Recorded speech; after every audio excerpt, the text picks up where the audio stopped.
சென்னை தாம்பரத்தை அடுத்த திருநீர்மலையில் சேதமடைந்து கிடந்த மின்கம்பம் திடீரென சரிந்து வீடுகள் மீது விழுந்ததில் அடுத்தடுத்து 3 வீடுகள் தீப்பிடித்து எரிந்தன. இதுகுறித்தான முழு விவரங்களை வழங்கவிருக்கிறார் செய்தியாளர் வசந்தன். வணக்கம். இது குறித்தான முழு விவரங்களையும் பகிரலாம். வணக்கம். பழுதடைந்த மின்கம்பம் கூரை வீட்டின் மீது விழுந்ததில் அடுத்தடுத்து 3 வீடுகள் எரிந்து முற்றிலும் சேதமடைந்துள்ளது. அதாவது சென்னை தாம்பரம் அடுத்த திருநீர்மலை உய்யாலம்மன் கோவில் அருகில் உள்ள லால் பகதூர் சாஸ்திரி தெருவில் கிருஷ்ணவேரி என்பவரின் வீடு மற்றும் அவரின் மகன்களின் வீடு அடுத்தடுத்து உள்ளது.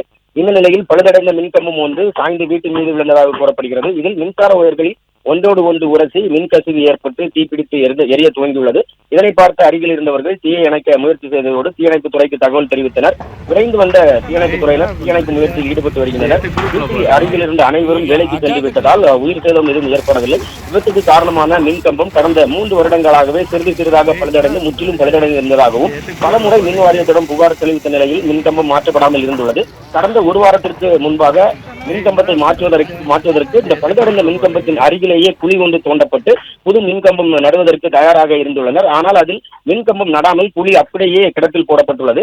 பழுதடைந்த மின்கம்பத்தின் அருகில் இந்த பள்ளம் தோண்டப்பட்டதால் பலவீனமாக இருந்த மின்கம்பம் திடீரென சாய்ந்து கூரை வீட்டின் மேல் விழுந்து இந்த தீ விபத்தானது நடைபெற்றுள்ளது.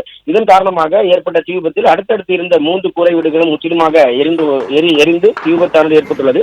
தீயணைப்பு துறையினர் இந்த தீயினை கட்டுக்குள் கொண்டு வந்ததால் மேலும் அருகில் இருந்த வீடுகளுக்கு தீ பரவாமல் கட்டுப்படுத்தப்பட்டுள்ளது. வீட்டில் இருந்த பொருட்கள் அனைத்தும் முற்றிலுமாக எரிந்த நிலையில் தீயணைப்பு துறையினர் துரிதமாக செயல்பட்டு வீட்டில் பயன்பட்டிருந்த எரிவாயு சிலிண்டர்களை வெளியே எடுத்து வைத்துள்ளனர்.